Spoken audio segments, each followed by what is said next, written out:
tonight. Fancy. Yeah, I don't know. I kind of prefer doing playback exclusive, but I want to give a little simulcast a try. Appreciate everyone who listens.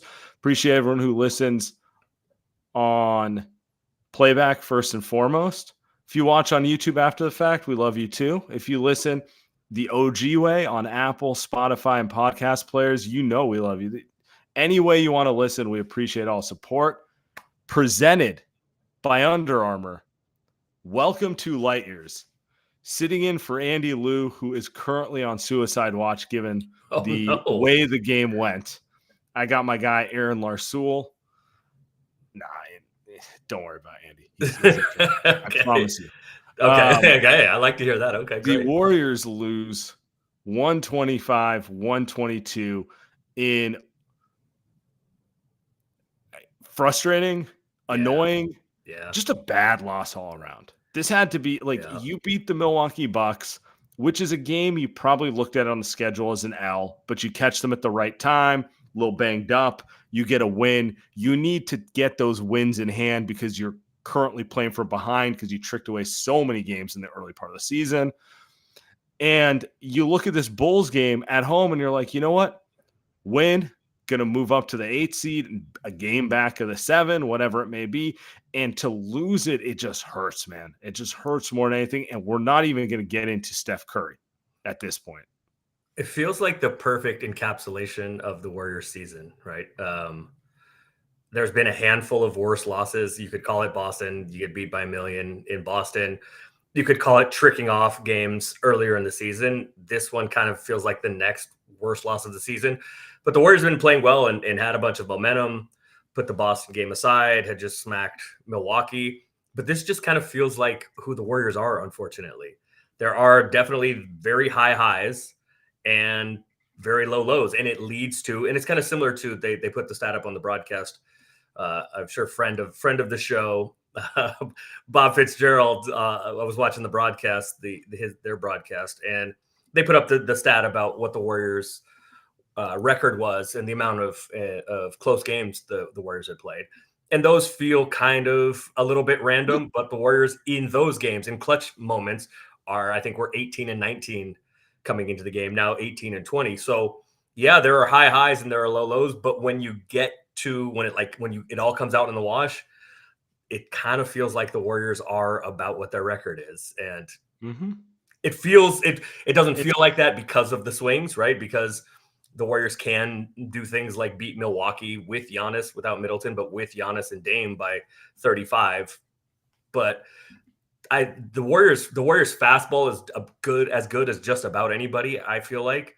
But the Warriors have not done a good job this season, for whatever reason, of getting to their B game or their B plus game consistently enough. You know, I had a friend say to me in the early part of the season, they didn't believe in this Warriors squad. And they said, you know what? They're going to look like the Warriors. They're going to feel like the Warriors. All the movements are going to look the same. But this is not the Warriors you've come accustomed to seeing over the last decade. And my natural response to that was, you're a hater. I didn't want to believe it.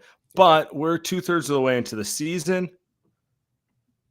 And yeah, I mean, if 2/3 of your games are in clutch time and you have about a 500 record in those games, I mean, 500, every metric when you look at this team says they're about an average side. You know, they're a little better than 500. They're about a 500 team. They play hard. There's some positives. There's also some huge gaping holes up and down the roster at the same time. And to your point, 32-29, on pace to probably win about the same amount of games they won last year. If they do win the same amount of games as last year, they're going to have a lower seed just because the way the West is playing out. And yeah, it's kind of who they are. You are. Who is it? Herm Edwards said that was Dennis Green. Yeah, that was Denny. They are who we thought they were. Yeah. They are who we thought they were. Are you going to pound the table? We let them off the hook, though. In this case, they did let him off the hook a little bit. They did let him off the hook. So that's kind of where we are with this team. And let's get into it a little bit. The first piece of news on this game is Steph gets hurt in the fourth quarter, limping.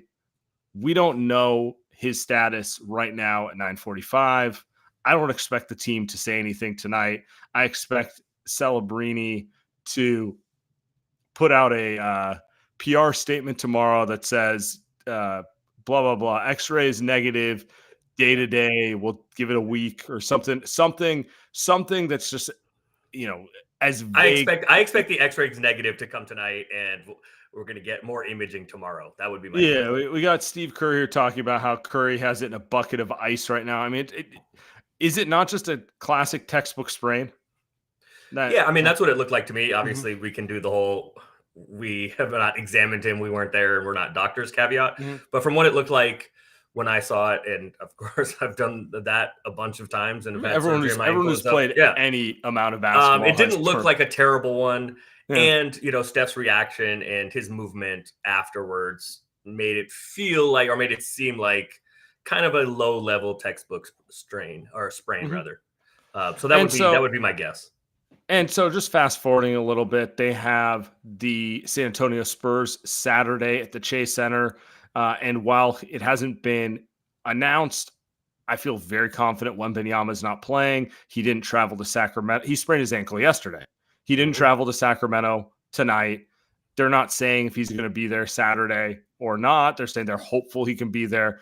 If he didn't travel to Sacramento, I'm assuming he's not going to travel to San Francisco, and they're hoping he's healthy for the game Monday in general, which is to say Spurs you should beat them with Wembanyama and without Steph. They're not a good team, but without him, you have no excuses. So that's if you're looking ahead, that's a good matchup for the Warriors, at least a lucky one. And then they go to San Antonio on Monday, even without Steph.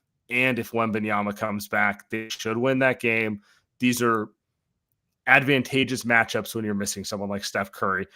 And what I'm really looking at is a week from yesterday. So 6 days from now, Dallas. And then a week from the weekend at the Lakers. Those are big games. Those are ones you need Steph in lineup. And I don't know. I really don't know based off an ankle sprain. Because honestly, it can be a mild ankle sprain and he still won't play for 7 or 8 days. And in the scheme of things, that's nothing. But we're at that point of the season where these are games you have to have, man, and yeah, especially against the teams you're competing with in that play-in range. And, you'd like to be in the 5-6 Pelicans, Suns area, but I saw somebody. But you're not. No, you're not. But get Looney some help. Brings up a good point about CP3, right? This is why you have CP3, and he's looked significantly better since he's come back from injury than he did earlier in the year. So obviously it's not an ideal situation, but if there is a silver lining, it's Steph probably needed some rest anyway. I would have advocated for resting Steph for one, if not both of those San Antonio games anyway, because to your point, you should beat the Spurs with or without Wemby, without Steph anyway. And this is why you have Chris Paul. So he played very well tonight and has been playing since he returned. Yeah. So, I mean, I guess that's the silver lining is that you have CP3, didn't trade him, and Steph needed some rest anyway. Obviously, you'd like it to be on better terms, but it's a good spot in the schedule. Also, as you mentioned, San Antonio back to back. You realize Steph, even if this injury costs him 5 or so games, will still have played the most games he's played since 2016. Right. I'm going to pull it up right now. When's the last time Steph played over 70 games in the season? Sorry.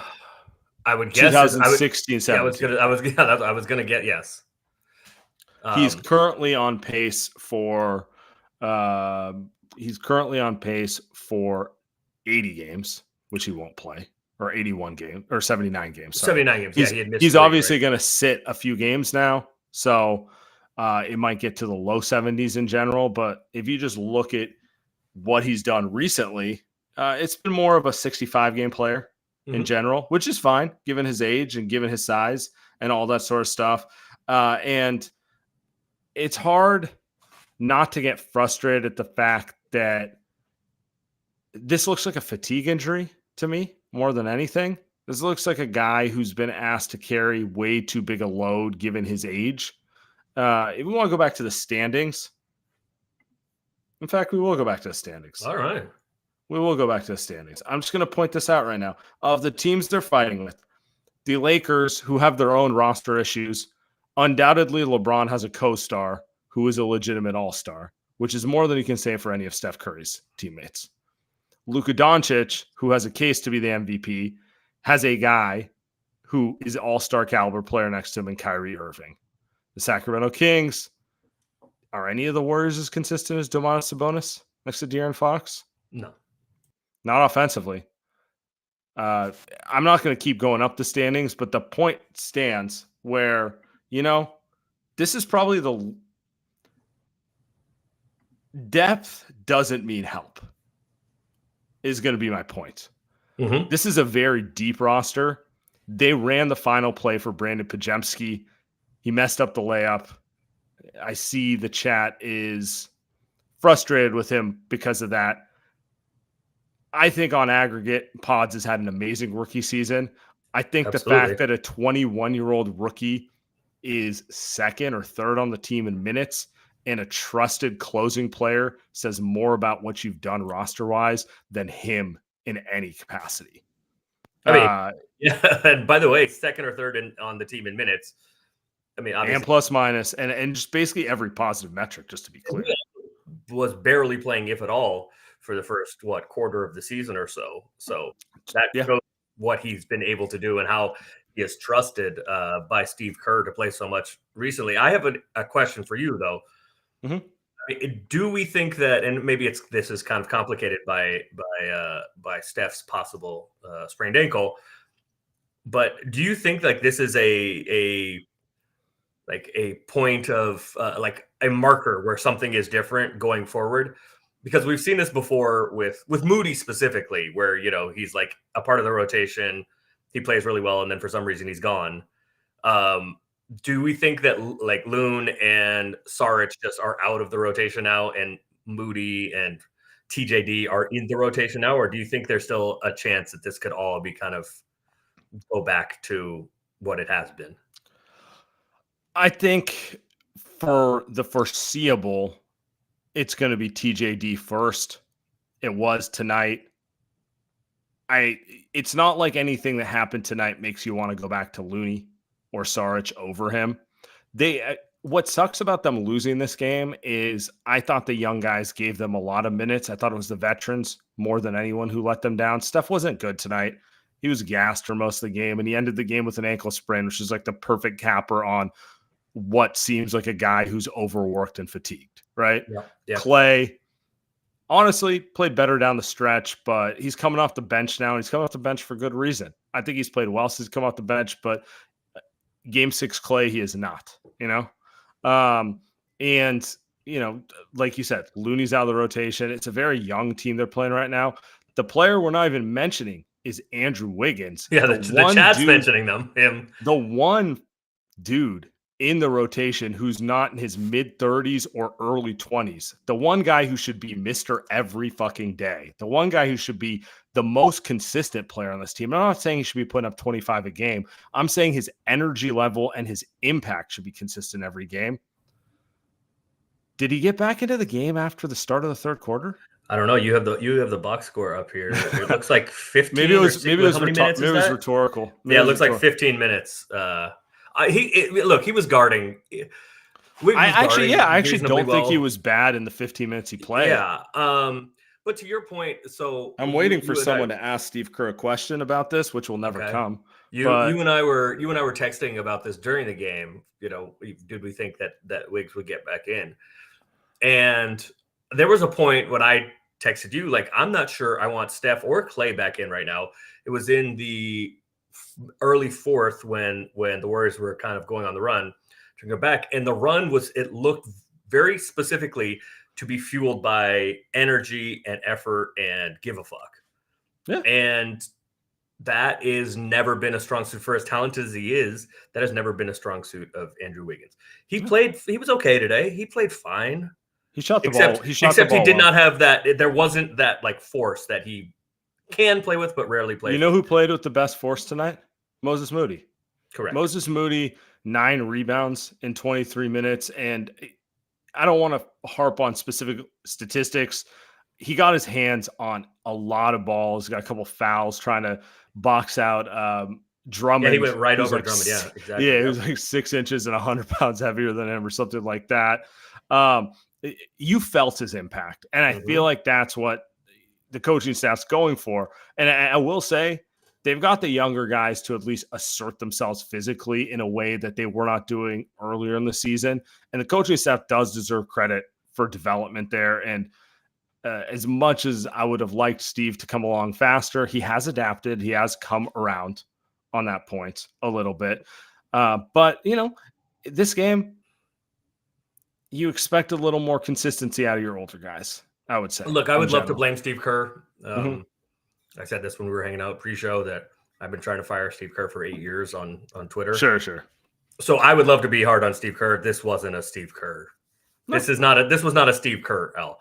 I thought that there was not the requisite level of energy and effort from guys after the Warriors kind of thought this was going to be easy. So, I mean, look, some of that's Steve Kerr, of course, but a lot of it, I thought Steve, for the most part, played the right guys tonight. Nobody really wanted to guard Vujicic in the early and just kind of left him to do what he want. There was kind of an old Warriors bugaboo of overhelping and giving up too many easy threes. But this felt like an energy and effort game, not from the beginning. If it's from the beginning, then you say, okay, like that's on the coaching staff, didn't have them ready. But this just felt like, Kuminga was bad at the beginning. Wiggins he was fine, didn't really show up. Steph was kind of floating around. So this felt like a lack of force game, and you saw it turn around when in the fourth quarter it was CP3, Dre, and pick 3 of the kids, and the 3 of the kids were like, "Fuck, we're not going down like this." So I thought the effort was kind of, and that's kind of what sucks, because I was super excited to lead on the positivity we're seeing from the kids. They are developing. We can argue about who should be playing more and who they will be next year, 3 years from now, and all that sort of stuff. But they are getting good minutes from these guys. And you know what? Doesn't matter. They lost. It's right. It just sucks. Cool. Right. Cool. They're in the middle of a playoff race, and they dropped a game at home to a team they could not drop a game at home to. That's the funny thing about this. If they lost to Milwaukee last night but won against the Bulls, we are talking about it in a very matter-of-fact, taking care of business. Things are going the way they should go. But the fact that it's reverse, right? Because you feel like you got one. You feel like you stole one, and then you feel like you got one that should put you on the road to maybe exceeding expectations. But the reality is, you're always going to come back to who you really are. Well, yeah, because this has been the thing, right? It's been it's been 2 things. It's been kind of what year was that? That was the year that the Warriors lost in kind of ran out of gas and lost in the play-in lost to Lakers and lost to Memphis. And 2021. Right. Yeah. And it was Michael Mulder was playing 20 minutes in play-in games. JTA but down the stretch, was playing 35 minutes as starter. Yeah. Kent Bazemore was starting. Yeah. So, but down the stretch, it felt like, I think it was 15-5. The Warriors were down the stretch, and it felt like they had settled on something. Right. And it has felt like since Draymond has come back to the starting lineup, it feels like the Warriors have kind of found their identity and have settled on something, and it's been very successful. I think going into tonight, the Warriors were 4th in net rating in the NBA since Draymond had been back in the starting lineup. And the part of the good news, or the thing that felt so good about that, is, okay, the Warriors are playing well, have settled on an identity, and have a very easy schedule. I think it was the 5th easiest schedule remaining in the NBA. Mm-hmm. But you have to take advantage of that, right? When you steal one for Milwaukee, you have to beat the Bulls, who are terrible, and San Antonio twice, who are terrible, to really take advantage of that easy schedule. Yeah. These are facts. That's why it's so frustrating. And I think now is time for us to pay some bills. Steph Curry makes you believe you can do anything, include win an NBA championship without a single all-star on your roster. And the Curry 11s are specifically designed with ultimate bounce, grip, and stability to allow everyone to do their thing. New generation of ball players are coming up and showing the basketball world that the old rules do not apply. The future is exciting, fast, positive, and hungry. This NBA season, rock with your favorite player, rep his shoes on and off the court. Steph's 11th signature shoe steps into the second decade of his sneaker career, pulling colorway inspirations from the wonders of positive and modernized future on and off the court. Take these kicks with you when you leave the scrimmage and rep UA wherever you go. Do your thing. Change the game. The Curry 11s, Future Curries, is available now at currybrand.com. Those ones you have up on the screen now are, I'm not even trying to, those are the best looking Steph shoes I've seen. That colorway, that one, I like those. Those are nice. I like those. Colorway is in the eye of the beholder. That's actually not my favorite colorway. Oh, I like the little I will say from, yeah. I like a pastel. Yeah.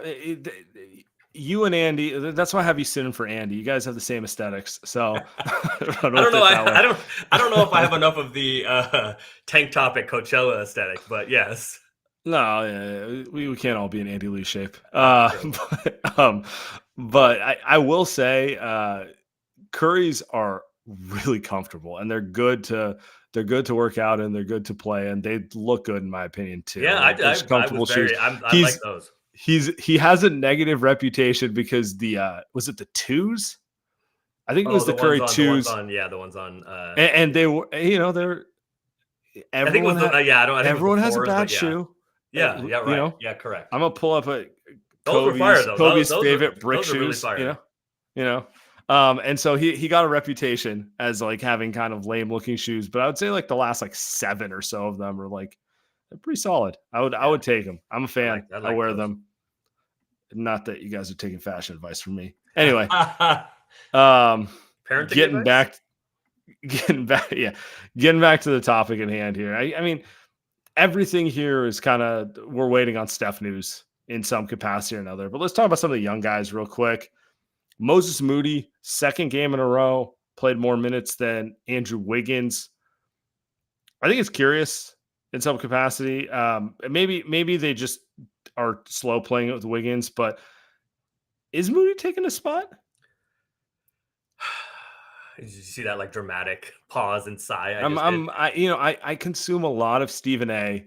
I'm a big fan of the craft. I think it's a great question, but my answer is, and I think by the way to like mention all of those debate shows, I think they should do this more. But my answer is I don't know because I think yes, but we've also seen this before from Steve Kerr in his treatment of Moody, so I don't know. I think it should be. I think we should be seeing like the permanent emergence of Moses Moody.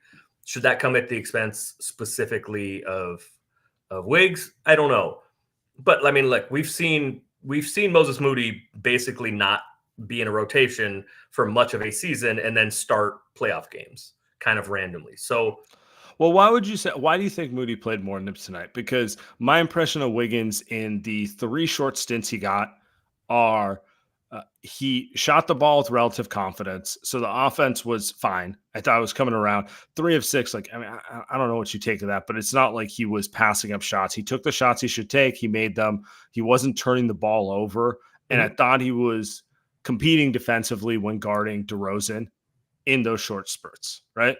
So, but then he never got back on the court. Why do you think it is that Steve went the way he did? Yeah. So I think, to what I was saying earlier, I think that the thing that Steve saw was lacking today was force and effort. And, like Wiggins had 1 rebound. And then you saw that stretch. Of course, you saw that stretch. You and I were basically watching the game together. But there was the stretch, I want to say it was early 4th, where there was like 2 or 3 offensive possessions for the Warriors where they missed shots. And either Kuminga or Moses Moody had multiple offensive rebounds on the same possession. And so I think that my guess is that Steve thought maybe I will go back to Wiggins, but the way in which the young guys through effort and force had turned the game around, turned the momentum of the game around, I think he thought that like Wiggins' passivity was just not the So order of the day. You think it's more, went through the general rotations. Moody specifically was playing like his fucking hair was on fire. He was doing everything the coaching staff wanted, rebounding the ball, diving at every loose ball, just generally playing harder than everyone. And they're just like, you know what? No reason to go. Let's let this play out. Like, let's ride the quote unquote hot hand. I know it's not a shooting that neither of them were shooting the ball particularly hot, but like metaphorically, let's ride the guy who's playing the way we want him to. I mean, yes, I think that's a lot of it, but also I don't think, after the last 18 months or so, I don't know that Wiggins has earned the benefit of the doubt anymore in these kind of situations. He was fine in the first half. Then I think he got the message at halftime, right? Because the first play of the third quarter was Wiggins picking up full court defensively and trying to force some effort into the game, or force some juice, some life, some athleticism into the game. And it never really, in the third quarter, it never really took. And the Bulls dominated the third quarter like they dominated the second quarter. And so I think I think it's similar to Clay, where Wiggins is going to play if he's like really, really good, then he'll play more. But he's going to have a shorter leash than Clay, because he doesn't have the history and the institutional. I don't even think it's about history. I think Clay never. You don't worry about Clay not bringing effort. If anything, you're like, Clay, stop shooting the ball. It's like the opposite it's the opposite problem with Clay, where you're just like, maybe we shouldn't play him because he's too excited to get going. Yeah, so you're right. It is the opposite problem. It is like Clay, you're going to know he's on the floor. It may be for some negative for better things, or worse, he's going to let you know he's on the floor. Yes, yeah. Wiggins has moments where you're like, wait, you just had an 8-minute shift? Yeah.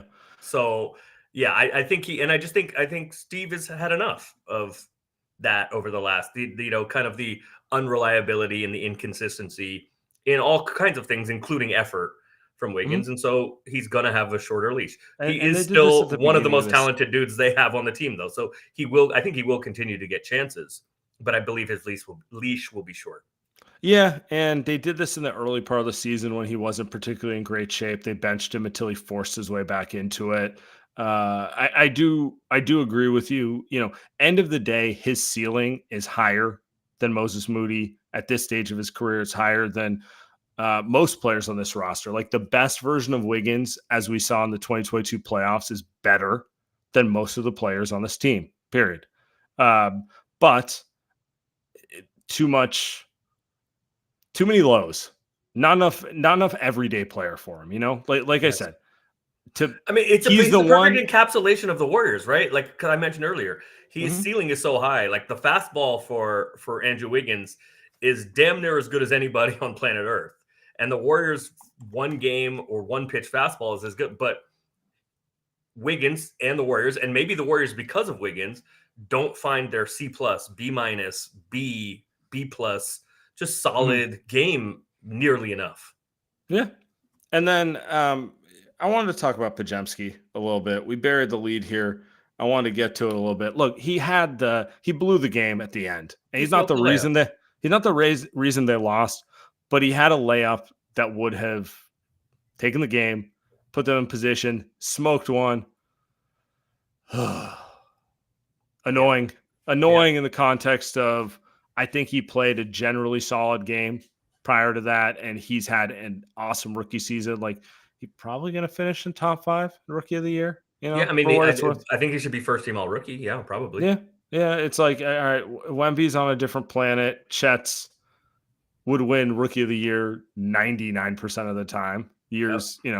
And then probably Jaime Jaquez and Brandon Miller, and then Podziemski probably 5th right there. That's my 5 right there. I'm probably forgetting. No, I think that's the correct 5. Yeah. So he's had an excellent season. Smoked out layup right there. It'd be remiss if I wasn't watching the Bulls a little bit, and I see Alex Caruso, and we know the Warriors tried to trade for Alex Caruso at the deadline, providing a little color to it. Like, it seems like they were willing to offer a first-round pick for him, which a little surprising given how how much, I don't want to say how conservative they are with like moving future assets, or they have been. Mm-hmm. The Bulls didn't take it for whatever reason. And, both sides are going to spin that as, the Warriors feel like they offered a ton, and the Bulls are like, you didn't offer anything. You offered a top 28 protected first or something like that, right? Anyway.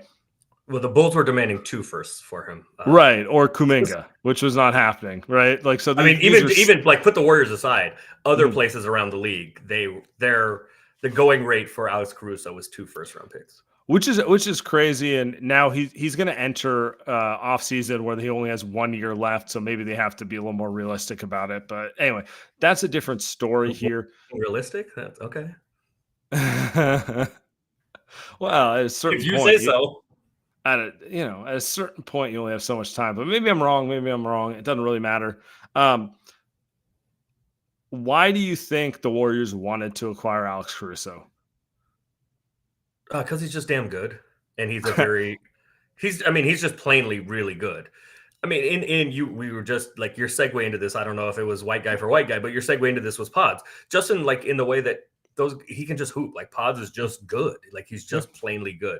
And he's like the adult version of what Pods is. He's turned himself. AC has turned himself into like a pretty reliable 3-point shooter. He's the kind of he's like 10 times as strong as Pods because he's an adult. Whereas Pods is an NBA not. body. Yes. Yeah. Yeah, I mean, look, he was first team all defense last year. He gave Steph a ton of problems tonight. And he is just the kind of guy that every really good team or championship level team has 1 or 2 of. Mm-hmm. He can start. He can play a bunch of different positions. He can play point guard a little bit. He's okay just moving the ball around. He's smart. And he's turned himself into a pretty good shooter. He's not a great playmaker, but he is a Warriors player he's a great IQ. Passer. Yeah. Yes. Yeah. He's a good passer. He's not like, he just like, he can do a little bit of everything, and he's just like plainly good, and he doesn't take anything off the table. So yeah, he'd be a perfect Warrior, but AC would be great all over the place.